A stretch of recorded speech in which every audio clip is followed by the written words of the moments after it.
बेगम साहिबा, आप परेशान क्यों हैं? क्या बात है? जहाँपना, मुझे एक पहेली का उत्तर नहीं मिल रहा। कैसी पहेली? वो कौन सा प्राणी है जो प्रातः काल 4 पैरों से, दोपहर में 2 पैरों से, संध्या काल में 3 पैरों से और रात्रि में बिना किसी पैर के चलता है? अकबर सोच में पड़ गए। बहुत विचार किया पर उत्तर समझ न आया। बेगम साहिबा, चलिए दरबार में चलते हैं। कोई न कोई इस पहेली का उत्तर अवश्य देगा। दरबार पूरी शान से सजा हुआ था। बेगम ने पहेली दोहराई। वो कौन सा प्राणी है जो प्रातः काल 4 पैरों से, दोपहर में 2 पैरों से, संध्या काल में 3 पैरों से और रात्रि में बिना किसी पैर के चलता है? सभी दरबारी गहरी सोच में डूब गए। तभी एक मधुर आवाज गूंजी। इस पहेली का उत्तर हमें पता है। सभी की नजरें दरवाजे की ओर उठीं। एक सुंदर आत्मविश्वासी युवती आगे बढ़ी।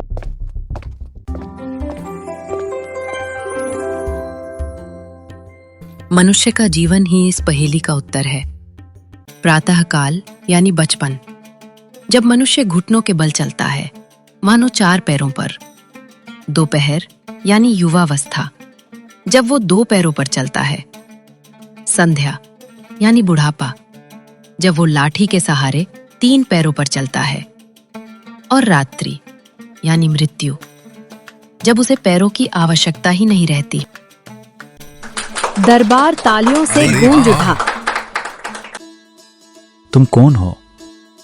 महाराज, मैं राजकुमारी मोहिनी हूँ। मुझे आज तक बुद्धि में कोई परास्त नहीं कर पाया है। मैंने अच्छों को ज्ञान में धूल चटाई है। ये हमारी चुनौती है, बादशाह अकबर। यदि आपके राज्य में से किसी ने भी मुझे बुद्धिमता में परास्त किया, तो ये मोहिनी अपनी अनेक राज्यों से जीती दौलत आपके कदमों में रख देगी। तो ठीक है, हमें आपकी चुनौती स्वीकार है। हमारी तरफ से बीरबल चुनौती में हिस्सा लेंगे। हमें स्वीकार है महाराज। इस चुनौती में पहेलियां पूछी जाएंगी, जिसे बीरबल को सुलझाना होगा। उचित है, कल बीरबल आपको जरूर परास्त करेंगे। लेकिन अगर बीरबल परास्त हो गए, तो तोहफे के रूप में उन्हें हमारा दासत्व स्वीकार करना होगा, बादशाह अकबर। यह सुन तो पूरे दरबारी चौंक गए। आखिर बीरबल किसी के दास कैसे बन सकते हैं? हमें स्वीकार है। बलजीत सिंह, चुनौती की तैयारी की जाए।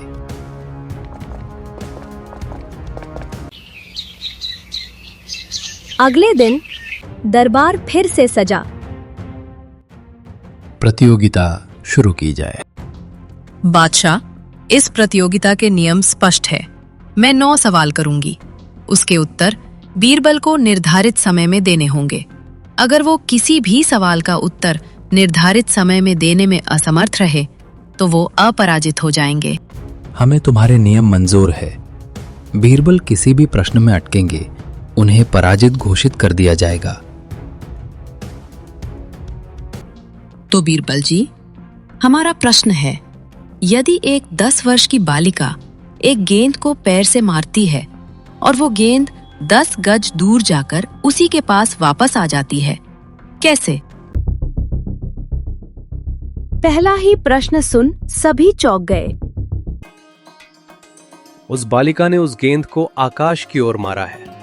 पैरों से मारने के कारण गेंद आकाश की ओर गई जरूर है, परंतु धरती के गुरुत्वाकर्षण शक्ति के कारण उसी के पास लौट के वापस गिरी है। सटीक जवाब बीरबल जी, बहुत खूब। अद्भुत बीरबल। बीरबल जी, अब हमारा द्वितीय प्रश्न। भानु पिता है भव्य का, परंतु भव्य भानु के पुत्र नहीं है, कैसे? यह तो प्रश्न ही गलत है। पिता है तो पुत्र होगा, पुत्र है तो पिता होगा। मंत्रिमंडली, कृपया आप थोड़ी देर शांत बैठिए। बीरबल को पहेलियों पर ध्यान केंद्रित करने दीजिए। मोहिनी जी, चूंकि भानु और भव्य पिता और पुत्री है, इसीलिए भानु भव्य का पिता है, परंतु भव्य भानु का पुत्र नहीं, पुत्री है। एकदम सही जवाब बीरबल जी। भानु और भव्य पिता और पुत्र नहीं, बल्कि पिता और पुत्री हैं। अरे वाह वाह बीरबल, हमें तुम पर गर्व है। देखा मंत्री, प्रश्न गलत नहीं था, बल्कि इसका उत्तर आपको नहीं आता था। बीरबल, अब हमारे तीसरे प्रश्न का उत्तर दीजिए। मैं तभी दिखती हूँ जब रोशनी होती है, अंधेरे में मैं खो जाती हूँ। मैं तुम्हारे पीछे भी चल सकती हूँ और कभी आगे भी आ जाती हूँ। बताओ मैं कौन हूँ? इसका जवाब है स्वयं की परछाई, क्योंकि वो रोशनी में ही दिखाई देती है और जैसे ही अंधकार किया जाता है परछाई दिखना बंद हो जाती है। तो इसका उत्तर परछाई है। ठीक कहा बीरबल आपने, इसका उत्तर परछाई है। अब हमारा चौथा प्रश्न है, ये कैसे संभव है कि एक मनुष्य 9 दिन तक निद्रा नहीं लेता? उत्तर दो बीरबल, समय निकला जा रहा है। क्योंकि वह मनुष्य रात्रि में निद्रा लेकर विश्राम करता है, इसलिए उसे दिन में निद्रा लेने की आवश्यकता नहीं होती। अतः वो 9 दिन तक निद्रा नहीं लेता, इसलिए वो 9 दिन तक जाग सकता है। ये सुन मोहिनी अंदर ही अंदर बहुत क्रोधित हुई, क्योंकि बीरबल ने अब तक 4 प्रश्नों के जवाब दे दिए थे। ये पहली बार हुआ था कि किसी ने उसके 4 प्रश्नों के उत्तर दिए हो। फिर उसने क्रोधित होकर बोला, बहुत खूब बीरबल। 5वां प्रश्न, वो क्या है जो आपका है, परंतु आपसे अधिक आपके मित्र और आपके परिचित उसका उपयोग करते हैं? मेरा नाम मोहिनी जी। मेरा नाम ही वो चीज है जो मेरे से अधिक मेरे मित्र और मेरे परिचित उसका अधिक उपयोग करते हैं। वाह बीरबल, आप तो सही में बहुत चतुर हैं। हमें आप पर बहुत गर्व है। 6वां सवाल, वो क्या है जो दृष्टिहीन है, जो ना बोल सकता है ना सुन सकता है, परंतु सदैव सत्य कहता है?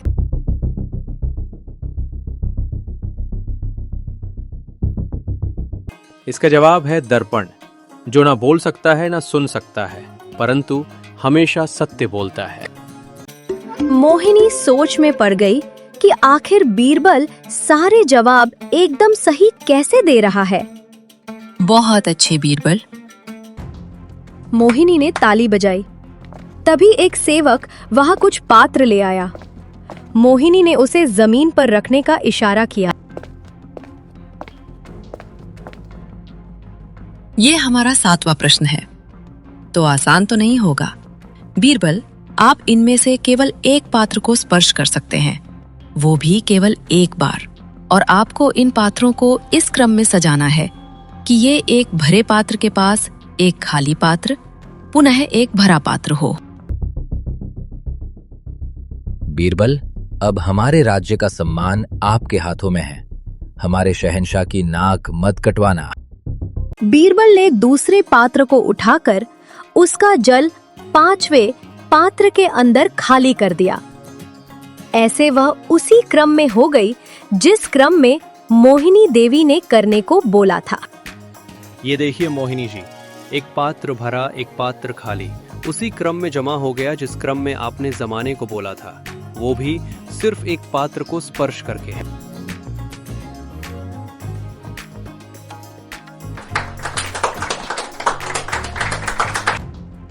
ये हमारा 8वां प्रश्न है। ऐसी कौन सी वस्तु है जिसे तोड़ने के लिए सिर्फ एक शब्द ही काफी होता है? मौन को तोड़ने के लिए बस एक शब्द ही काफी होता है। अब बीरबल ने 8 प्रश्नों के जवाब दे दिए थे। मोहिनी जी को लगा कि अब तो उनकी हार निश्चित है, क्योंकि उन्होंने मुश्किल से मुश्किल सवाल बीरबल से पूछे थे, परंतु उन सभी का जवाब बीरबल ने बड़े आसानी से दे दिया। आप बड़े बुद्धिमान हैं बीरबल जी। हमारा 9वां और अंतिम प्रश्न ये रहा, काली है पर काग नहीं, लंबी है पर नाक नहीं, बल खाती है पर मोर नहीं, बांधती है पर डोर नहीं। बताइए कौन है वो? ये तो अत्यंत ही कठिन प्रश्न है। अब तो पक्का बीरबल को दास बनना पड़ेगा। उत्तर दीजिए। बीरबल, आपके पास अब सिर्फ कुछ ही समय शेष है। बीरबल, आप उत्तर क्यों नहीं दे रहे हैं? आपका समय निकला जा रहा है, जल्दी कीजिए बीरबल। जैसे ही बीरबल जवाब देने के लिए आगे बढ़े, तभी मोहिनी देवी बोली, समय समाप्त हुआ बीरबल जी, आप पराजित हुए। और बीरबल जी, इस प्रश्न का उत्तर है चोटी, जो काली है पर काग नहीं, लंबी है पर नाग नहीं, बल खाती है पर मोर नहीं, बांधती है पर डोर नहीं। वह उत्तर नहीं दे पाए। लगता है बीरबल इतने भी चतुर नहीं जितना हम समझते थे। अब तो बीरबल को मोहिनी जी का दास बनना ही पड़ेगा। हाँ, नियमों के अनुसार अब बीरबल को मोहिनी जी की सेवा करनी ही पड़ेगी। बीरबल, हम तुम्हें ये स्मरण कराते हैं कि हमने तुम्हें पराजित किया है और इस कारण अब तुम मेरे दास हो और हम तुम्हारे स्वामिनी हैं। मोहिनी की बात सुन बादशाह अकबर क्रोधित हो गए। आखिरकार उनके चहेते बीरबल को कोई दास कैसे बना सकता है? मोहिनी देवी, आपकी चुनौती केवल बीरबल से नहीं बल्कि सम्राट अकबर से भी है। आप कहना क्या चाहते हैं बादशाह? आप ही के कहने पर हमने चुनौती के सवाल बीरबल से पूछे थे। कहना चाहते हैं कि ये चुनौती अभी समाप्त नहीं हुई है,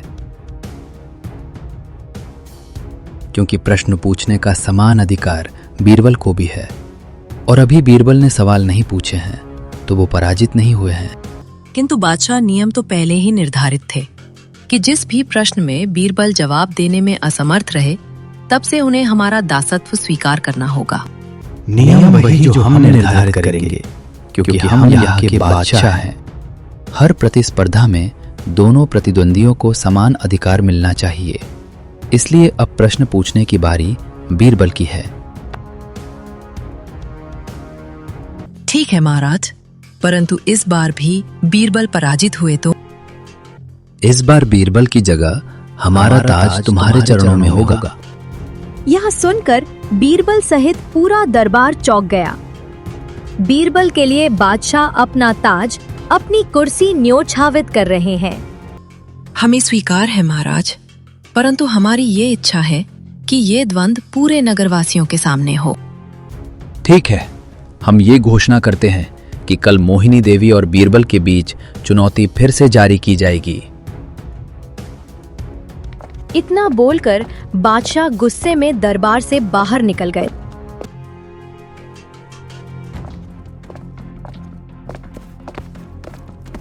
क्या हुआ स्वामी, आप इतने परेशान क्यों हैं? परेशान ना हो तो और क्या करूं देवी। अगर मैं कल फिर से पराजित हो गया तो महाराज को हमेशा के लिए अपना ताज नहीं, ऐसा नहीं हो सकता। हमारे लिए बादशाह अकबर किसी के दास नहीं बन सकते। देखिए, महाराज को आपके ऊपर पूर्ण विश्वास है, इसीलिए उन्होंने ये चुनौती रखी है, तो आप निश्चिंत होकर कल की चुनौती पर ध्यान दीजिए। आप बिल्कुल सही कह रही हैं। मैं अभ्यास के लिए जा रहा हूं। अगले दिन नगर वासियों के सामने दरबार सजा। बीरबल और मोहिनी दोनों चुनौती के लिए तैयार थे। चुनौती आरंभ की जाए। बीरबल, प्रश्न पूछना शुरू कीजिए।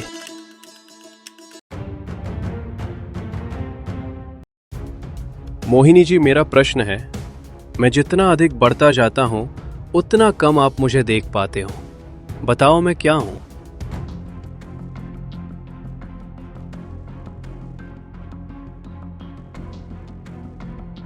उत्तर है अंधकार। वो जितना अधिक बढ़ता जाता है उतना ही कम दिखता जाता है। सही जवाब। अब मेरा द्वितीय प्रश्न है, ऐसी कौन सी चीज है जिसकी गर्दन तो होती है लेकिन सिर नहीं, दो भुजाएं होती हैं लेकिन हाथ नहीं होते? उत्तर है एक कमीज। सही जवाब है मोहिनी जी। अब हमारे तीसरे प्रश्न का उत्तर दीजिए। मुझे भोजन दोगे तो मैं जीवित रहूंगी और मुझे जल दोगे तो मैं मृत हो जाऊंगी। बताओ मैं कौन हूं? इसका उत्तर है अग्नि। अगर अग्नि में सूखी टहनियां, घास, सूखे पत्ते आदि डाले जाए तो अग्नि और प्रज्वलित होती है, परंतु जैसे ही अग्नि में जल डाला दिया जाए तो अग्नि बुझ जाती है। सही जवाब है। अब हमारा चौथा प्रश्न है, ऊपर ढक्कन नीचे ढक्कन, मध्य मध्य खरबूजा, मौ छुरी से काटे आपही, अर्थ तासु नाही दूजा। इसका उत्तर हमें ज्ञात नहीं है। ये सुन सभी ताली बजाने लगे। सभी खुश हो गए। इसका उत्तर है धरती और आकाश दो ढक्कन है, उनके अंदर निवास करने वाला मनुष्य खरबूजा है। वो उसी प्रकार मृत्यु आने पर मर जाता है जैसे गर्मी से मोम पिघल जाती है। अद्भुत बीरबल, अद्भुत। हमें आपके ऊपर पूर्ण विश्वास था। तो मोहिनी जी, अब आपने इस सवाल का उत्तर नहीं दिया तो आप स्वयं को पराजित मानती है ना? गुस्ताखी माफ बादशाह, परंतु मैं भी अपना अंतिम प्रश्न का उत्तर देने में असमर्थ रहा था, तो मोहिनी जी को भी एक मौका और देना चाहिए। एकदम निष्पक्ष बात है बीरबल, तुम एकदम सही कह रहे हो। ठीक है मोहिनी जी, हम आपको एक मौका और देते हैं। बीरबल, आप अपना 5वां प्रश्न पूछिए। तो मेरा 5वां प्रश्न है, मेरे शरीर के 2 भाग हैं, दोनों एक दूसरे से जुड़े हुए हैं। मैं जितना स्थिर रहूं उतना ही तीव्र गति से भागूं। बताओ मैं कौन हूं?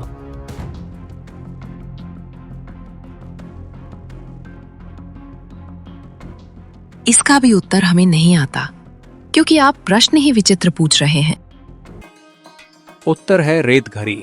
तो इसका मतलब है वो कांच की घड़ी जिसमें रेत ऊपर से नीचे गिरकर समय बताती है।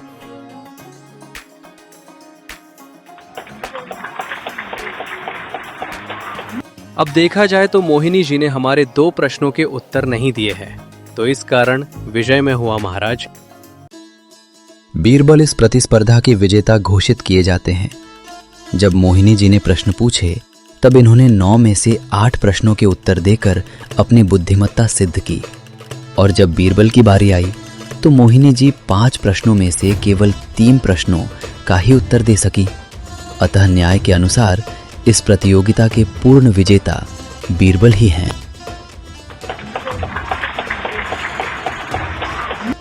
नहीं, ये उचित न्याय नहीं है बादशाह। बीरबल जानबूझे ऊटपटांग प्रश्न पूछ रहे हैं, जिनके जवाब तो केवल इन्हीं के पास है। इस प्रकार तो कोई भी प्रश्न पूछकर विजेता बन सकता है। तो इस प्रकार तो आपको भी विजेता घोषित करना गलत होगा, क्योंकि आपने भी ऐसे प्रश्न पूछे जिनके जवाब केवल आपको ही पता थे। तो आप कैसे सही और में कैसे गलत हुआ? चलिए मैं आपको एक अवसर और देता हूं। यहां उपस्थित हर कोई एक एक प्रश्न पूछेगा और हम दोनों में से जो भी उन प्रश्नों के उत्तर पहले देगा वही विजेता होगा। क्या मुझे बादशाह की अनुमति है? अवश्य बीरबल। मंत्री इन दोनों को एक एक घंटी दे दी जाए, और जो भी उस घंटी को सबसे पहले बजाएगा उत्तर देने का अधिकार सबसे पहले उसी को मिलेगा। कहिए मोहिनी जी, आप इस स्पर्धा से सहमत हैं या अपनी पराजय स्वीकार करती हैं? कदापि नहीं। इस बार हम आपको अवश्य पराजित करेंगे। परंतु महाराज, आपको अपनी कही बात याद तो है ना? परंतु मेरी एक शर्त है। इस प्रतियोगिता में महाराज की प्रतिष्ठा दांव पर नहीं लगेगी। ये केवल आपके और मेरे बीच होगी। महाराज अपना ताज आपके चरणों में नहीं रखेंगे। ठीक है, हमें मंजूर है। ये केवल हमारे और आपके बीच है। महाराज की प्रतिष्ठा को आंच नहीं आएगी। हमें पता था बीरबल, तुम हमेशा अपने से पहले अपने महाराज और अपने राज्य के बारे में सोचते हो। तो ठीक है, प्रतियोगिता शुरू की जाए। मंत्री, सर्वप्रथम आप प्रश्न पूछिए। तो मेरा प्रश्न है, लोग सदैव मेरी अपेक्षा करते हैं परंतु सामना करने से डरते हैं। बताओ, मैं कौन हूं? उत्तर है सत्य। लोग सदैव इसका सामना करने से डरते हैं। अब आप प्रश्न पूछिए बलदेव सिंह जी। जी बादशाह, वह ऐसा कौन सा जाल है जिसमें मनुष्य न चाहते हुए भी फंस जाता है? मोहजाल बलदेव सिंह जी। बिल्कुल सही जवाब है। मोहजाल ऐसा जाल है जिसमें मनुष्य न चाहते हुए भी फंस जाते हैं। अब आप प्रश्न पूछिए मंत्री जी। वो क्या जिसे बिना छुए तोड़ा जा सकता है?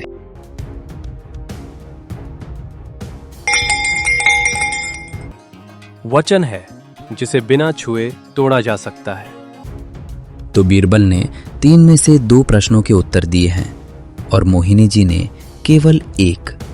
तो इस चुनौती का स्पष्ट विजेता बीरबल है।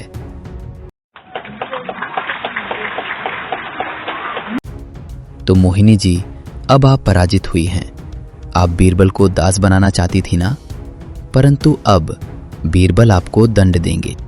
बादशाह में मोहिनी जी को कोई दंड नहीं देना चाहता। इन्हें खुद को समझ आ गया होगा कि इन्होंने कितनी बड़ी गलती की है।